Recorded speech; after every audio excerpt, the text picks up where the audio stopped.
The Big 12 experienced top storylines for each team in the 2024 season edition of the Sports Gambling Podcast Network is brought to you by Underdog Fantasy. You can win up to 325 times your entry with their new Pick 8 challenge. Sign up today using that promo code TCESGPN to claim your special pick and first-time deposit offer up to $250 bonus in cash. Underdog Fantasy promo code TCESGPN. And we're also brought to you by Rhythm. Get the best data-driven props and picks over at Rhythm. Claim your 7-day free trial by going over to sportsgamblingpodcast.com/rhythm. That is the sportsgamblingpodcast.com/RITHMM today.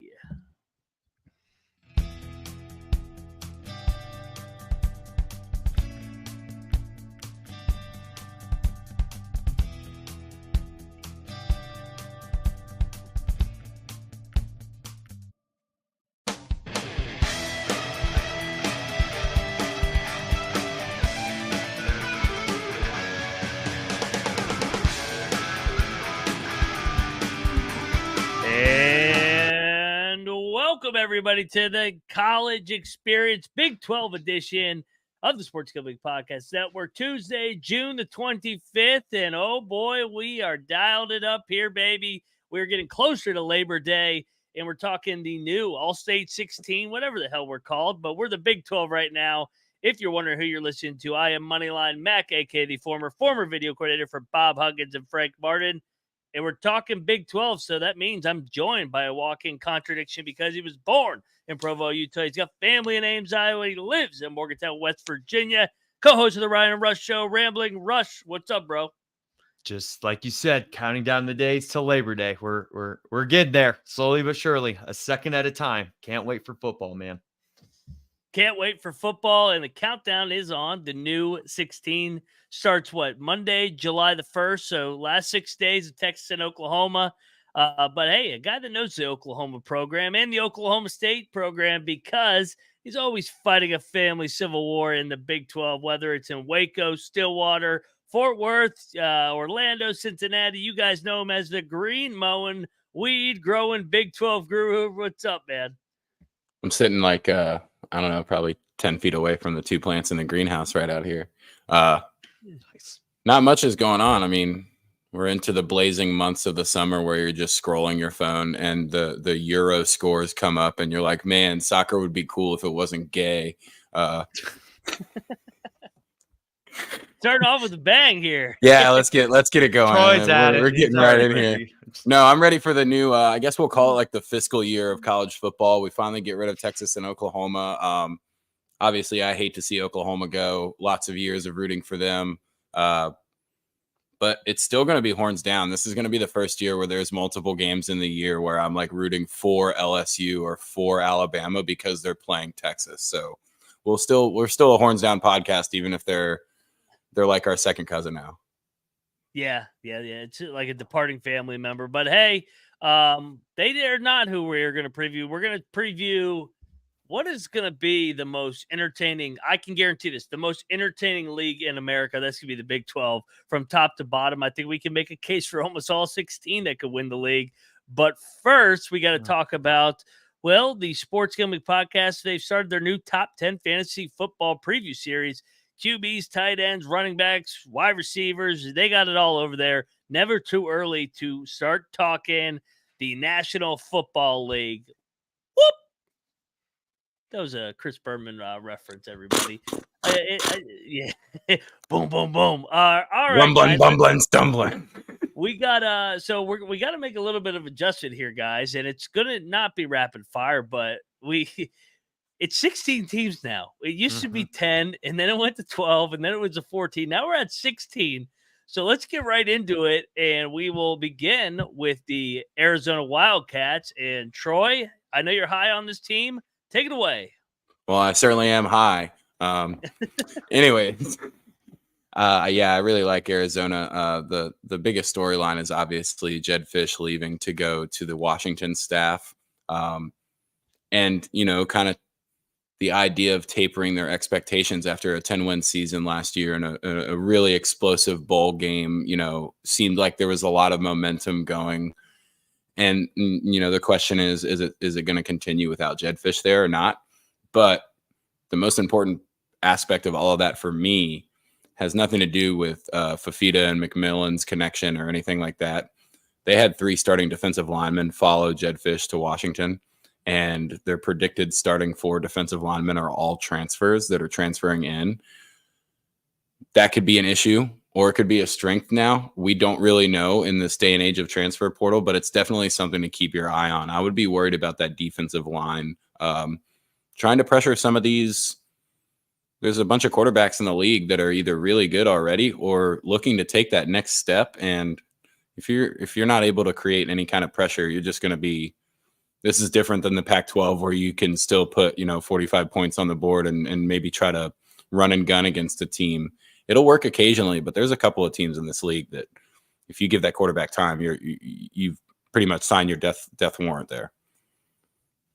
Yeah, Arizona's going to be an intriguing team. I got the Arizona State Sun Devils, and shout out to the chat. Damani says no affiliation to Arizona State, but really interested. He likes Dillingham, and that's my whole storyline is can they make a step in year number 2 of the Dillingham era? I actually thought they improved at the second half of the year.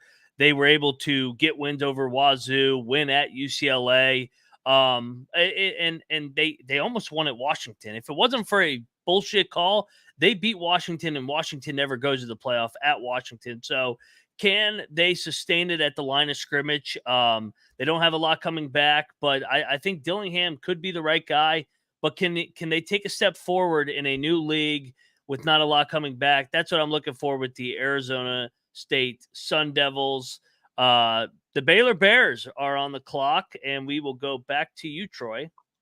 Back to me. So Baylor has really hit a wall here with Dave Aranda the last few years, and he's taking back play calling of the defense. So I feel like that's a pretty good idea for him, especially as the dude that they hired to, kind of zig and zag. We kind of want to, turn into more defensive of a school here at Baylor. Well, that hasn't worked. So he's taking back defensive play calling duties, but they hired Jake Spavital from Texas State to run the offense. And he's had 6 top 20 offenses in the recent years. And they return, they go get, what's the guy, Daquan, whatever, Finn. Daquan Finn from Toledo. And, they still have Sawyer Robertson there. That's, the prototypical big guy, big arm. People are thinking maybe he fits a little bit better into Jake Spavital's offense, but I know they're going to run with Daquan Finn right off the bat, and he's been getting every first team stuff. But we'll be able to see. I think it makes sense to go to a more high-flying offense in the state of Texas just to make it easier to recruit out of the high schools there. There's a lot of teams running that spread in high school in Texas, and they want to continue to play that style of offense when they go to the next level. So, Baylor's going back to their roots here, the RG3 roots, where we're going to have a quarterback that hopefully can kind of move a little bit and maybe push the ball down the field instead of just play, dump offs and slants and let the defense really get up on the line of scrimmage of them. This is a make or break year for Dave Aranda. We all know that. This could be a year where he doesn't even make it through the whole season. So that's another storyline for you to keep an eye on. And I'm a good friend and did not give Baylor to Rush because Rush has been burnt by the Baylor Bears enough and picking them to win the Big 12 last year. But Rush, I did give you your former favorite team. Now you're a West Virginian, but talk about BYU, where you were born in Provo, Utah, everybody. So born in Provo, Utah. Take it away with the Cougs. Yeah, and hey, I'd rather get burned from a Baylor standpoint in terms of not being a fan and just picking them rather than being a fan. I get burned enough by West Virginia and BYU. So, Baylor didn't help anything there. Just giving you a hard time, Troy. But anyway, going to the Mormons out in Provo. My big storyline is this Satake's last year. Last year when they brought in Jay Hill, the former head coach at Weber State, to be the defensive coordinator right away, that kind of stunk to me. I mean, it was a great person to bring in, but right away I'm like, he's setting himself up for, hey, if they do really well, Satake's going somewhere else. They always talked about him in Oregon or, another school like that. He'll be in there, but hey, if Sitake doesn't do well, He's there too. And last year, after starting 5-2, then you go out to Texas, and that game was a lot closer than the score indicated. But then, they get blown out by West Virginia 37-7. Then they get crushed at home against Iowa State, and then turnovers against Oklahoma. And in a game we all watched together, should have beat Oklahoma State. Couldn't get it done. If you're going 5-2 and you can't go bowling, there's a problem there.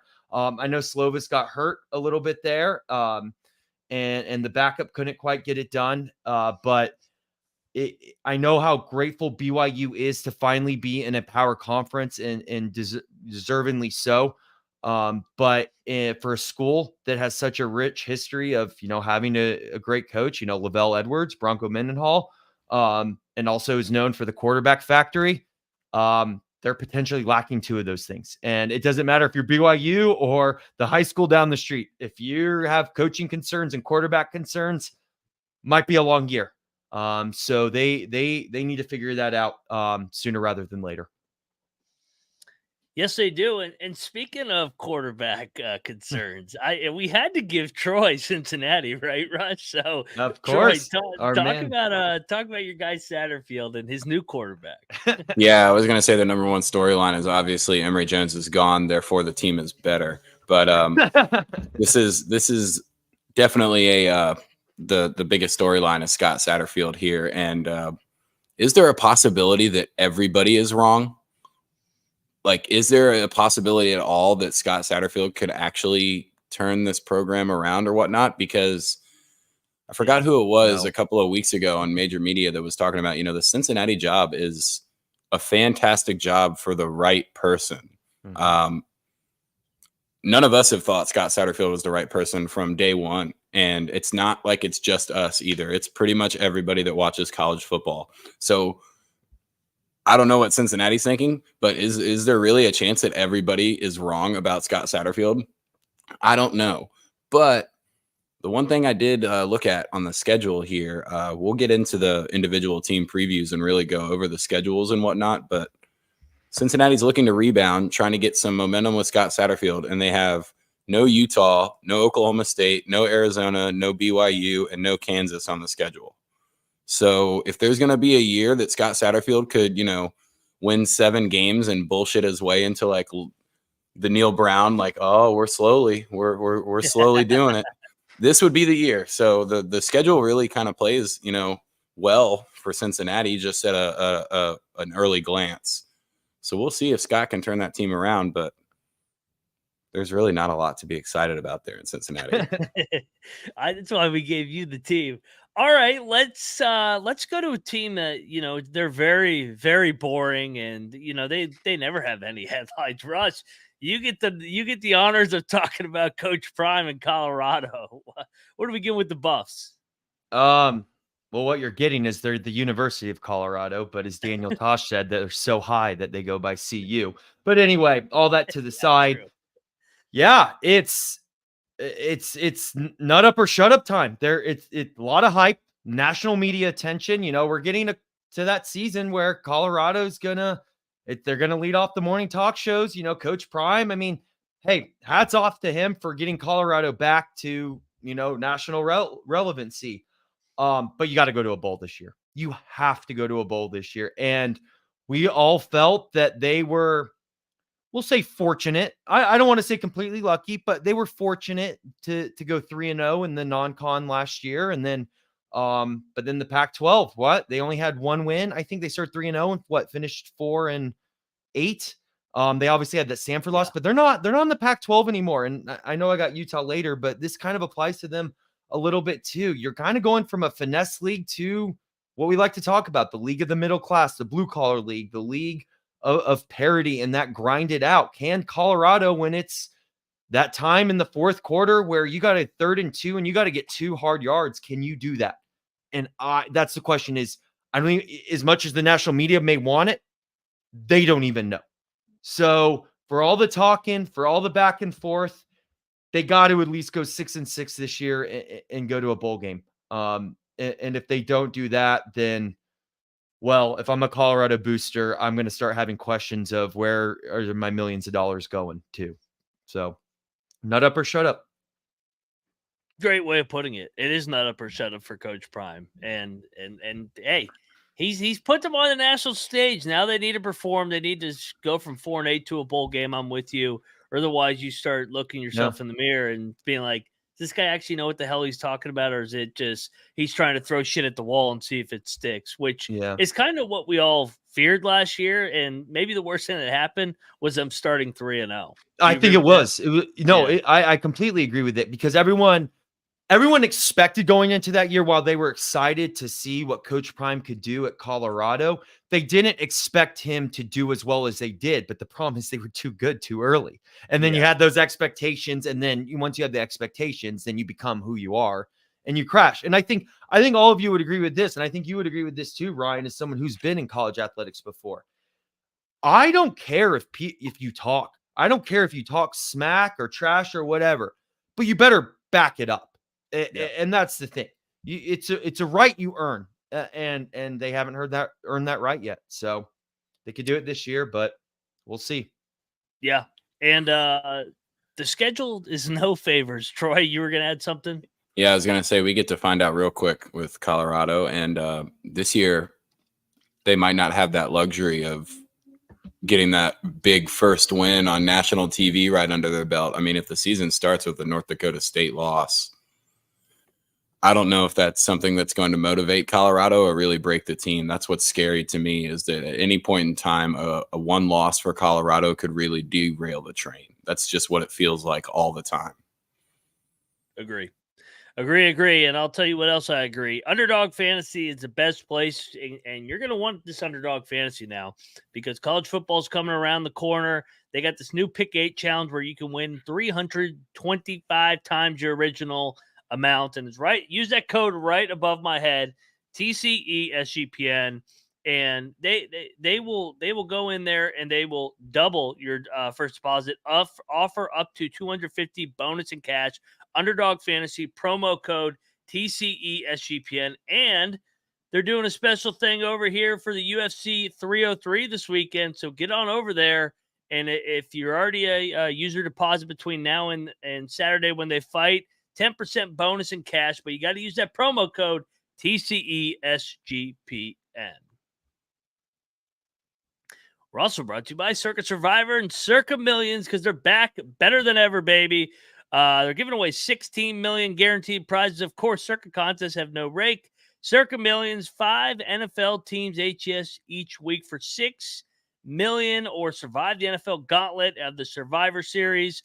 Don't have a trip? Book it now. Get on over there to Vegas. Go see Derek Stevens and company. Best place ever. Ryan and Sean are there every Friday night. So get on over there. Open bar events at the greatest sportsbook in the world, August 22nd through August 24th over at Circa Survivor. All righty. We are back on the Big 12 College Experience. I actually, real quick, before we dive into the teams real quick, Jeff Sharp, loyal listener of the College Experience, what's up, Jeff? Is asked an interesting question. How bad is everyone compared to the SEC? Feels like Big 10, top heavy, Big 12, JV quality without Texas and Oklahoma. Competitive, yes. Thoughts? I don't agree with that. I think TCU proved it 2 years ago when they went toe-to-toe and beat Michigan. Yeah, they're going to miss Texas and Oklahoma because of the Blue Bloods, but we talked about Texas the other day. Yes, Texas had a nice run last year. They also only have like 2 10-win seasons in the last whatever year since Mac Brown shut it down there. So it's not like Texas was pumping out 10, 12-win seasons year in and year out. Oklahoma was the premier program. So I don't know, Troy, you're the Big 12 guru. Thoughts on Jeff Sharp's comment? Well, I think that comment would more apply to last year than this year. Like I responded from the actual account. The quarterback play in this league has gotten better by, I would say, a pretty big margin from last year compared to this year. I mean, it's a lot of the same dudes with just a whole nother year of experience under their belt. And obviously the league's not as strong as the SEC. Nobody is. I mean, the answer to that question is every league sucks compared to the SEC. But that's something that we just recognize that's It's the reason why they're going to get 3, maybe 4 playoff teams in out of the 12. It's going to be crazy. But like, I wouldn't be too shocked to see like a toe-to-toe list of Big 10 versus Big 12, and the middle and the bottom of the Big 12 teams able to scrape it out against those Big 10 teams. Maybe not the exact top 4 like running through the best teams matchup, but I do think that the week-to-week grind, kind of like the basketball schedule, is going to gain a little bit of respect. But yeah, I mean, obviously the quality of athlete in the Big 12 in the football realm isn't there with the SEC, but it's the same thing. It's the depth more than it is the best, the best playmakers in the Big 12 could still be the best playmakers in the SEC, but your number 3 wide receiver is not going to be a second or third round draft pick like it is in the SEC. What do you think, Rush? So obviously the SEC is king. It just, in terms of play, it just is what it is. We're all aware of this. That doesn't mean, obviously Michigan's defending champs, a Big 10 team won last year, and it doesn't mean that a Big 12 team can't pop off here and there. I think one specifically to the SEC, now that Saban's out of Alabama, I think Georgia's going to become the top dog, but it'd be curious how Alabama's going to be with DeBoer there and their new coach. So they may not be as good as they've been, these past years, which could bring it down a little bit. But, it could also give an opportunity for a team like Ole Miss to finally break through and do their thing. So the talent is there. No one's denying that. But I will add to this.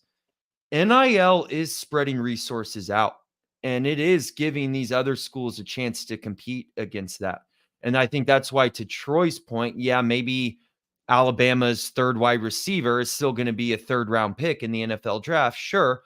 But you can maybe get the Big 12's 1 and 2s to compete against the SEC's 1 and 2s because, there's oil money in Texas, for example, or, there's, boosters all around. We got some pretty good boosters here too. So yeah, exactly. So I think NIL is actually changing that a little bit. I actually think that it's now, if this was 5 years ago, your point, Jeff, would be exactly right on. And your point may still be right on, but I don't think it's as strong as it once was. I really don't. Yeah, and sneak peek, we're going to do an episode later in the week with kind of the official bringing in of the newcomers. There's an opportunity for any of these 16 teams now to kind of be the blue blood of the Big 12 and get to the playoff year in and year out and be the new Oklahoma. And we'll see if Oklahoma becomes the next Nebraska, leave the Big 12 and then basically become irrelevant 10 years from now. So I don't know. It's just, it's always entertaining talking expansion. I know we did an episode on it, but we got 10 more teams here. So let's get back to work. Houston. Rush. That's me. Yeah, you got me 3 in a row with Colorado, Houston, and Iowa State. I didn't really spread these out because last year we had Texas and Oklahoma in there, and then we added these new ones. I didn't. Yeah. I repeated it, and then I just added and mixed it together. But go ahead. We're good, no problem. So my storyline is having a little fun, being a little playful here. Fritz or freeze. I think we're all big on the Fritz hire, coming from Tulane, going over to Houston. It's going to take a little bit of time. I think we're kind of all on the same page of it. It's probably going to be a little bit of a slow start for Houston, but by the end of the season, you could see him picking it up and maybe finishing 5-7. But you got 5-7 with some momentum, and you don't have a bowl to worry about, so you could start the transfer portal a little earlier. So I think the main storyline here is, can they build some momentum towards the latter half of the season? And if they can do that, Houston will be just fine. And then I'll go right into Iowa State. Iowa State, I had fun with this one too.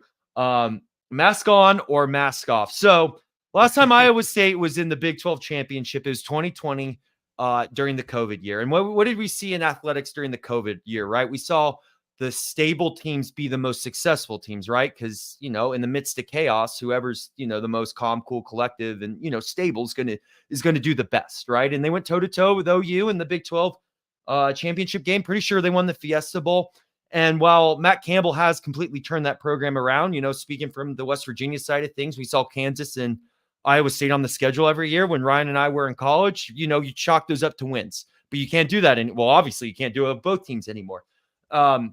So my thing is well, it's a stable program. Matt Campbell, how's it going? Can they show that they can get to a Big 12 championship game in a normal year? And I think that's the one thing still missing from his resume. Is that so? Hey, this could kind of be the year to do it. As you know, we've talked about time and time again of we're now with Oklahoma and Texas being gone, who's gonna show up to be, you know, one of the top teams every year. And Iowa State is definitely a contender for that. And you're going to call me crazy. I'll go right into the next team. I got the Kansas Jayhawks. Why can't Kansas be that team? And Lance Leipold, I mean, he takes over a couple years ago, doesn't even get a summer training. I'm thinking of baseball. And what did they do? Yeah, they go 2-10, but they win at Texas. He gets his first full off season. They go 6-7. They get to a bowl game. Last year, he goes 9-4. And he lost his fucking Heisman Trophy candidate quarterback. So the next man up, they go 9-4. Now comes back Jalen Daniels. If Jalen Daniels can stay healthy, Kansas can get to the playoff. They can win the Big 12, get to the playoff, and win a game in the playoff, maybe even two. Because when you have that dynamic of a quarterback, that good of talent at the quarterback position, you can beat anybody. We're talking about like how TCU pulled an upset over Michigan because they had a guy like Max Duggan. Kansas has that kind of guy at quarterback.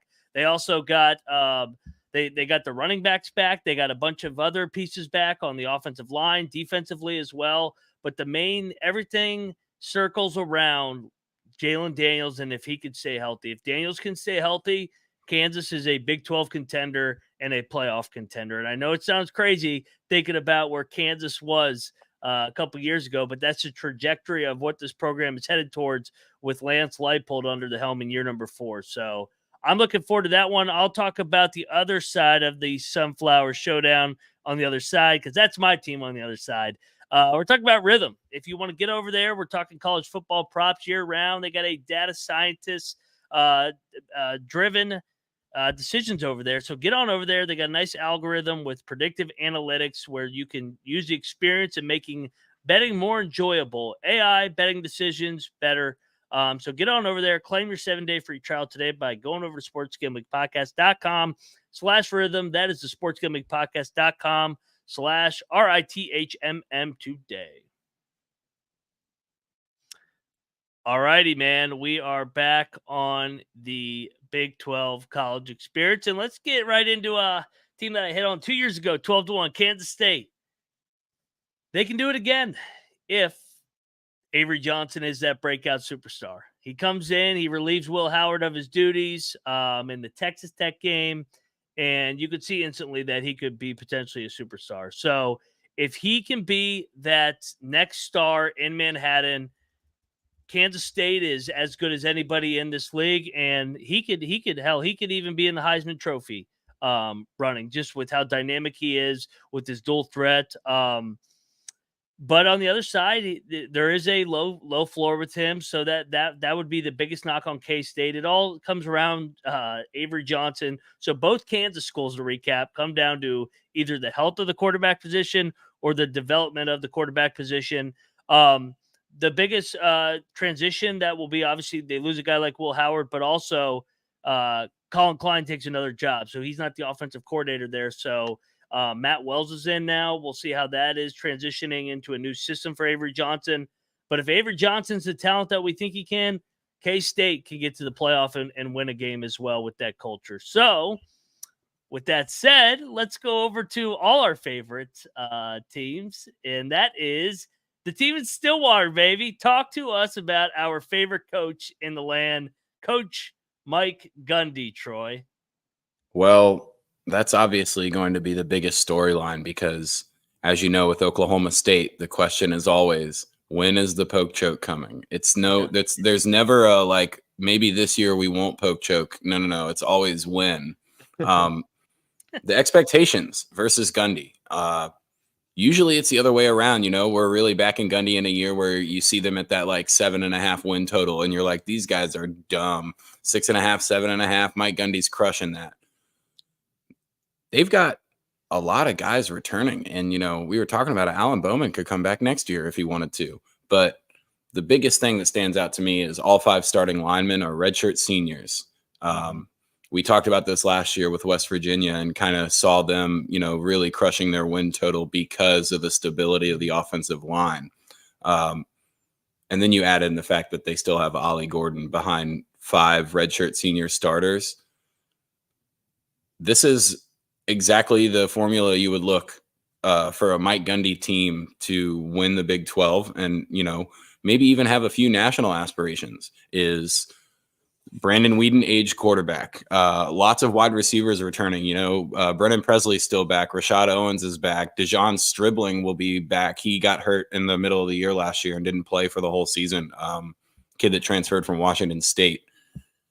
They're pretty stacked, and they're an old team. It's going to be tough for some of these 19 and 20-year-olds to be playing 24-year-old grown men in college football.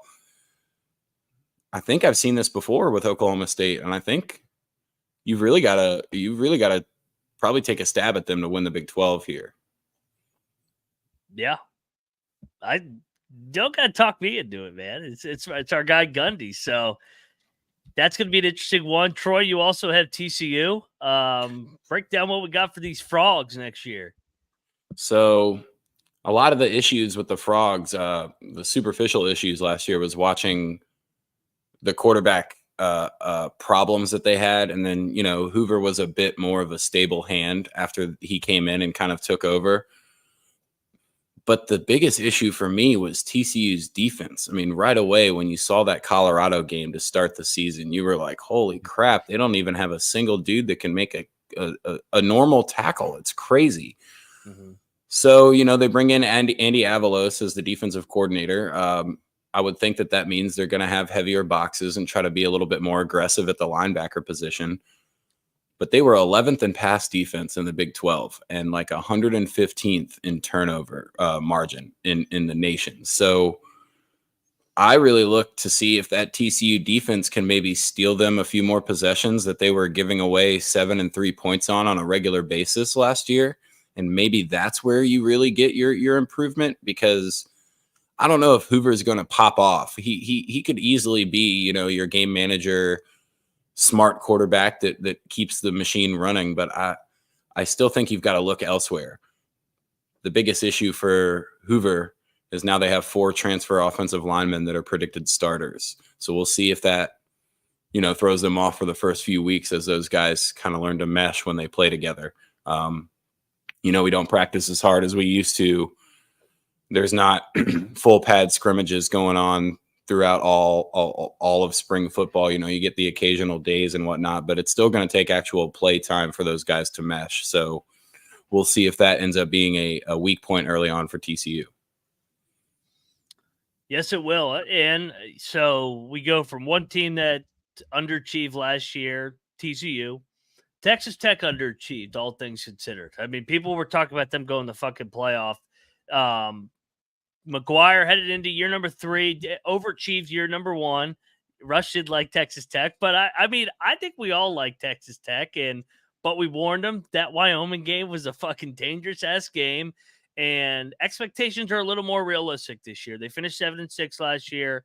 Can they get back to being dominant defensively? That's what they were 2 years ago. His first year when they really took off, they won their last 4, including the bowl game. They lost guys to the NFL draft, but can they get back to being consistent defensively under McGuire?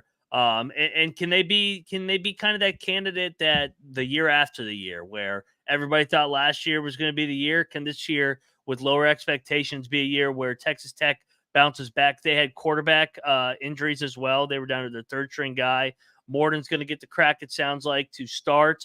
But the main thing is just being good defensively, running the football with Brooks. So Texas Tech, interesting bounce back candidate after last year's high expectations. I got the Shiny Knights too. So I got UCF. UCF lost one possession game after one possession game after one possession game, and they just didn't have the depth in the trenches. And I think KJ Jefferson coming over from Arkansas, the experience in the SEC, UCF is a very, very intriguing team where we may look up in December and be like, holy shit, UCF is playing Utah for a chance to go to Dallas in the Big 12 championship. So UCF, the Shiny Knights, can KJ Jefferson slide in, be that dual threat guy for Gus Malzahn. This is year number 2 with Gus Malzahn in the Big 12.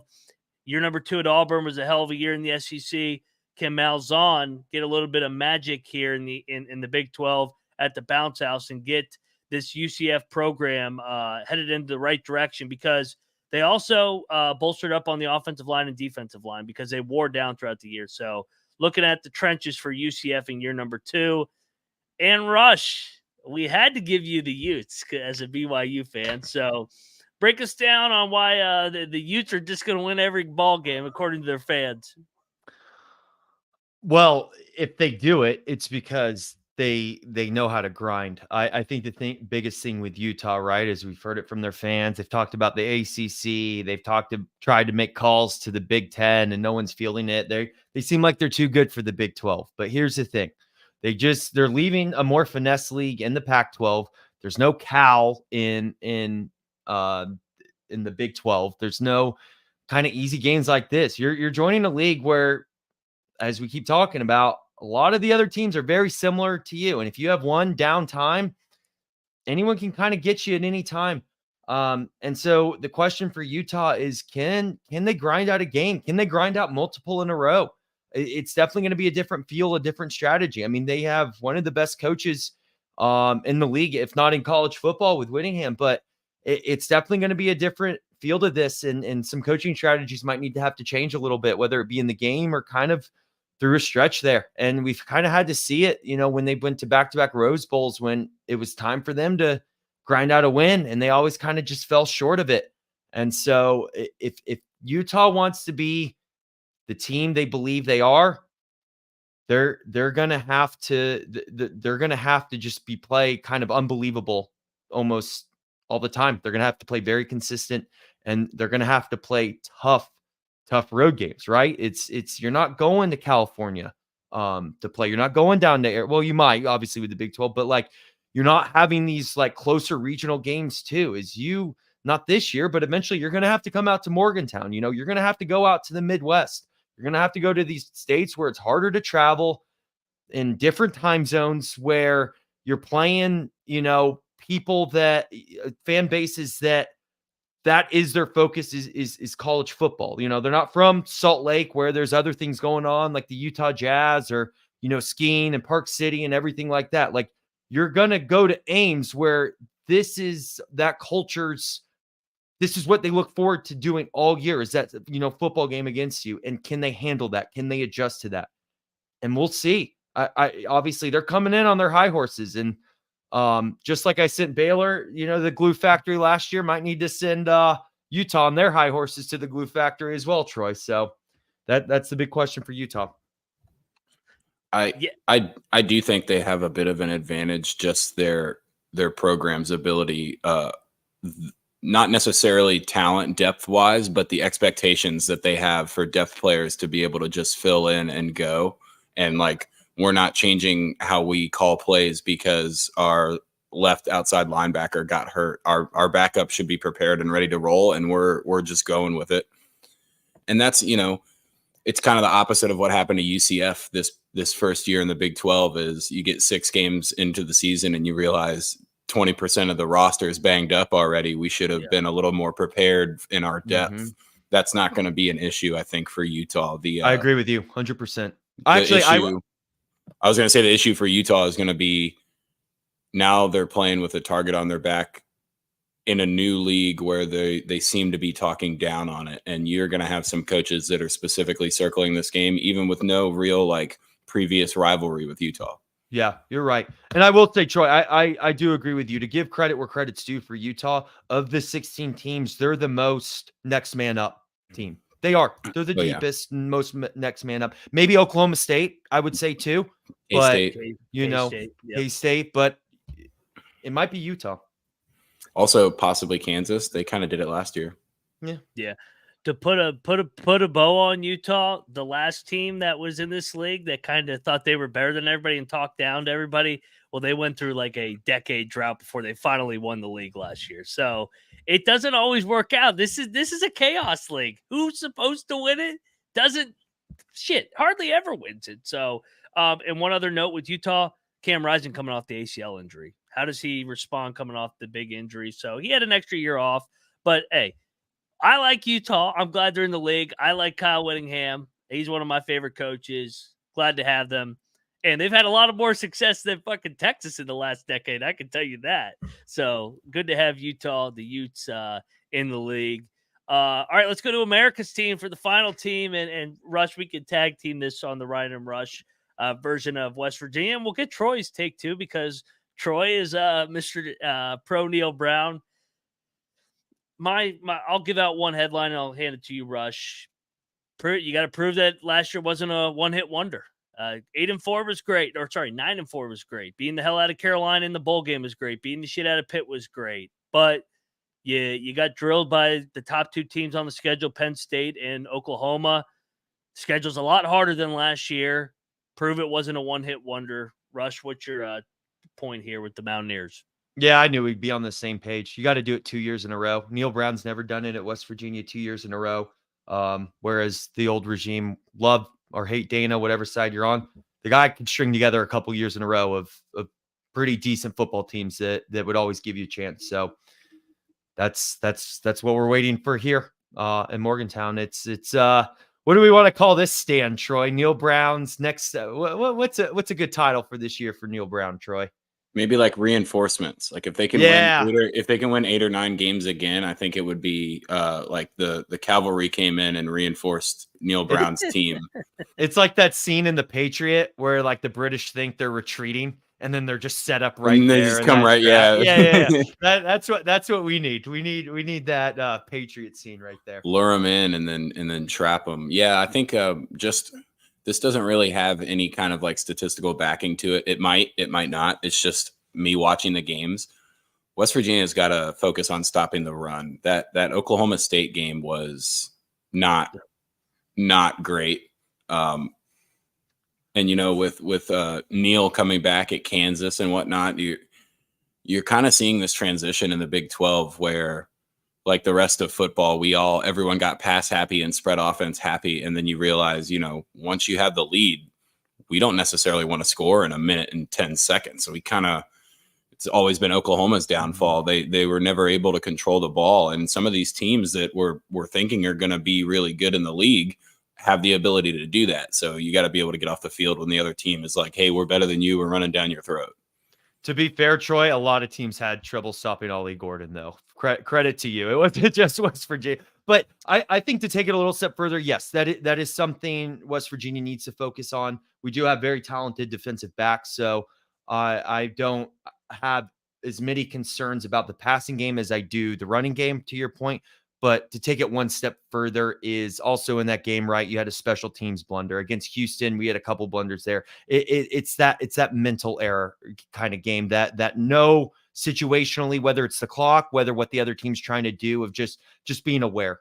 Ryan, I don't know if you have anything to add to that, but mine's the weakness of this West Virginia team. I think is more the awareness of game play.